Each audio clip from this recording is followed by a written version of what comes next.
చాడా శాస్త్రి గారు అందించినటువంటి ఈ కథనాన్ని చూద్దాం. విద్యార్థులకు మత విద్య బోధించడానికని హర్యానాలో అల్ ఫలాహ్ యూనివర్సిటీ సమీపంలో అండర్‌గ్రౌండ్‌లో మదర్సా కనుక్కున్నట్లుగా తాజాగా దర్యాప్తు అధికారులు తెలిపారు. ఈ అల్ ఫలాహ్ యూనివర్సిటీయే చాలా వివాదాలకు కేంద్ర బిందువు. ఎన్నో అనుమానాలు వ్యక్తమవుతూ ఉన్నాయి.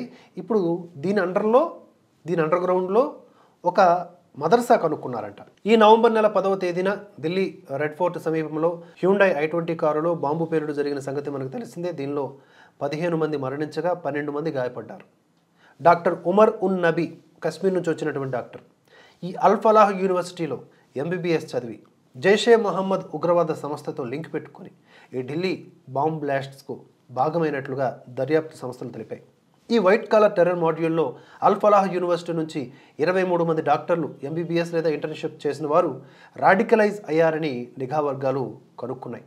వీరిలో 8 మంది ఇప్పటికే అరెస్ట్ అయ్యారు. ఇంకా 15 మంది మిస్సింగ్. వీరిలో కొందరు హమాస్ ప్రేరేపిత డ్రోన్ ఆధారిత దాడులకు ప్లాన్ చేసినట్లుగా తేలింది. వీరు సాధారణ డ్రోన్లను మార్చి రాకెట్ లైక్ ఎక్స్ప్లోజివ్స్తో దాడి చేయాలని, ఢిల్లీలోని హై సెక్యూరిటీ ఏరియాలపై టార్గెట్ చేయాలని ప్లాన్ చేశారట. NIA రైట్స్లో డ్రోన్ మార్పుల డిజైన్స్, రాకెట్ ప్రోటోటైప్లు, హమాస్ స్టైల్ ఇంప్రూవ్డ్ రాకెట్స్ ఇవన్నీ కూడా సీజ్ చేశారు. ఇది ఢిల్లీ బ్లాస్ట్కి ముందు ప్లాన్ చేసిన లార్జర్ ప్లాట్లో భాగం. ఈ మాడ్యూల్ యూనివర్సిటీలో రాడికలైజేషన్ ద్వారా ఫండింగ్, ట్రైనింగ్ పొందిందని NIA తెలిపింది. మరోవైపు ఫరీదాబాద్లోని ఈ అల్ Falah university terror ఫినాన్సింగ్లో, money లాండరింగ్లో involve అయినట్లుగా ఆరోపణలతో ఈడీ ఈ నెల 18న 25 చోట్ల సెర్చ్లు చేసి యూనివర్సిటీ చైర్మన్ అయినటువంటి జవాద్ అహ్మద్ సిద్దికీని కూడా అరెస్ట్ చేశారు. యూనివర్సిటీకి ఫేక్ అక్రిడేషన్లతో పాటుగా 415 కోట్ల రూపాయలు ఈయన మోసం చేశాడట. ఇందులో టెర్రర్ ఫండింగ్ లింక్స్ కూడా ఉన్నాయనేది ఈడీ సారాంశం.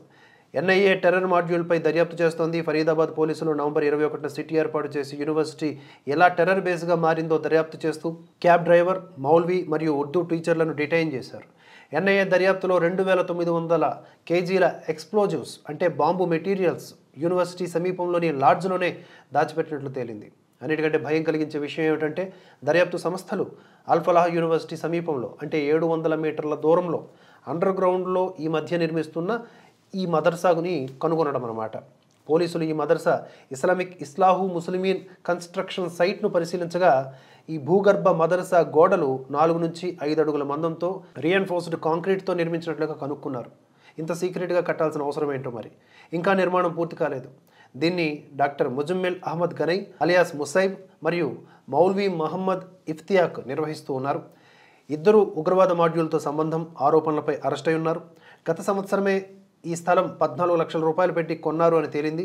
పూర్తి దర్యాప్తు జరిగితే ఇంకా ఎన్ని వివరాలు బయటకు వస్తాయో మనం చూడాలి. ఇక్కడ కూడా ఈ కాంగ్రెస్ పార్టీ భాగస్వామ్యం ఉంది. అది కూడా చెప్పి ముగిస్తాను. ఈ యూనివర్సిటీకి ఎప్పుడు స్థాపన జరిగిందంటే 1995లో, కానీ 2014లో దీనికి యూనివర్సిటీ హోదా ఇచ్చారు. ఇప్పుడు హర్యానా శాసనసభ ది హర్యానా ప్రైవేట్ యూనివర్సిటీల చట్టం 2014 అది అమెండ్మెంట్ యాక్ట్ దాన్ని ఆమోదించడం ద్వారా దీనికి అనుమతి ఇచ్చింది. మరి దీనికి అనుమతి ఇవ్వడం కోసమే ఆ అమెండ్మెంట్ తీసుకొచ్చారేమో మనకు తెలియదు. అప్పుడు హర్యానాలో కాంగ్రెస్ పాలన ఉంది. భూపేందర్ సింగ్ కూడా ముఖ్యమంత్రి. అలాగే దీనికి యూనివర్సిటీ గ్రాంట్స్ కమిషన్ 2015లో ఇవ్వడం జరిగింది. 2014లో అప్రూవల్, 15లో UGC గ్రాంట్ కూడా. ఇక ముఖ్యంగా ఈ ఛాన్సలర్ మరియు ఫౌండర్ ఎవరైతే ఉన్నారో జావేద్ అహ్మద్ సిద్దికీ, ఇతను అన్నింటిలోనూ అనుమానితుడే. అటు మనీ లాండరింగ్ విషయంలో, ఇటు ఉగ్రవాద విషయంలో. ఇప్పుడు చెప్పండి, ప్రతి పాపానికి మనం మూలాల్లోకి వెళితే ఎవరు కనిపిస్తున్నారు? కామెంట్స్ చేసి చెప్పండి.